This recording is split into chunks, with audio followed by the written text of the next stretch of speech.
আসসালামু আলাইকুম রহমতুল্লাহ। প্রিয় দর্শক, প্রতিবারের নিয়াই এবারে আজকের পর্ব আনোয়ারা উপজেলা সুরত বিবি মসজিদ নিয়ে।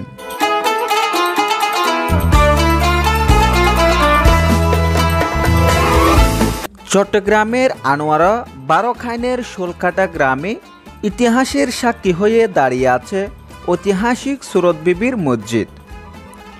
অষ্টাদশ শতকের গোড়ার দিকে নির্মিত এই মসজিদকে ঘিরে এলাকায় নানা ধরনের জনশ্রুতি রয়েছে। মসজিদের দক্ষিণ ও পশ্চিমে রয়েছে বিশাল দুটি দিঘি। দক্ষিণের দিঘিটি সুরত বিবি দিঘি আর পশ্চিমের দিঘিটি আমির খাঁ দিঘি নামে পরিচিত।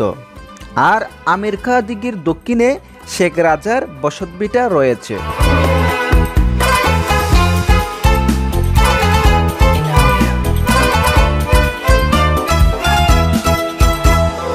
আব্দুল করিম সাহিত্য বিশারদদের গ্রন্থ সূত্রে জানা যায় 1575 সালে দুর্ভিক্ষ ও মহামারীতে গৌড়রাজ্য ধ্বংসস্তূপে পরিণত হয়।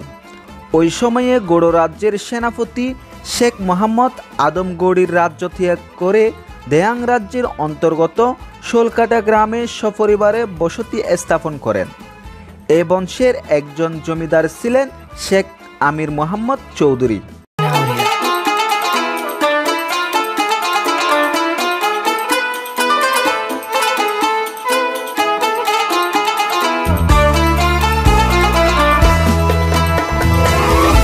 ইতিহাস গবেষক জামাল উদ্দিনের দেয়ান পরগনার ইতিহাস গ্রন্থ থেকে জানা যায় আরাকান রাজসভার মহাকবি আলাউলের দ্বিতীয় কন্যা সুরত বিবির বিয়ে হয় দেওয়ান পরগনার মোগল অংশের দেওয়ান পরিবারের এক জমিদার বাড়ির ছেলে দেওয়ান আমির মোহাম্মদ চৌধুরীর সঙ্গে।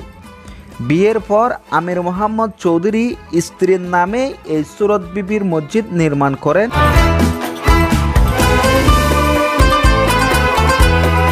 মোগল শাসনামলে 1713 থেকে 1718 খ্রিস্টাব্দের মাঝামাঝি সময়ে এ মসজিদ নির্মিত হয়।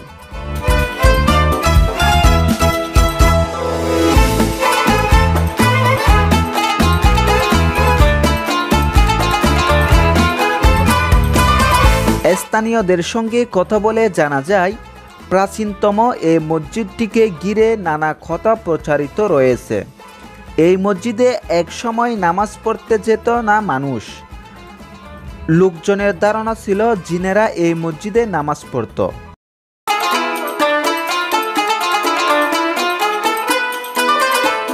এক সময় এই মসজিদে শুধু জোহর আর আসরের নামাজই পড়ত লোকজন। জনশ্রুতি ছিল এখানে জিনেরা নামাজ পড়ত, তাই সন্ধ্যা হলে এখানে ভয়ে কোনো লোক আসত না। 1990 সালের পর থেকে এখানে নিয়মিত 5 ওয়াক্ত নামাজ আদায় করছেন স্থানীয়রা। প্রিয় বন্ধুরা, আজ এই পর্যন্ত। অন্যদিন অন্য কোনো ভিডিও নিয়ে অবশ্যই আপনাদের মাঝে আবার উপস্থিত হব ইনশাআল্লাহ। আসসালামু আলাইকুম ওয়া রাহমাতুল্লাহ।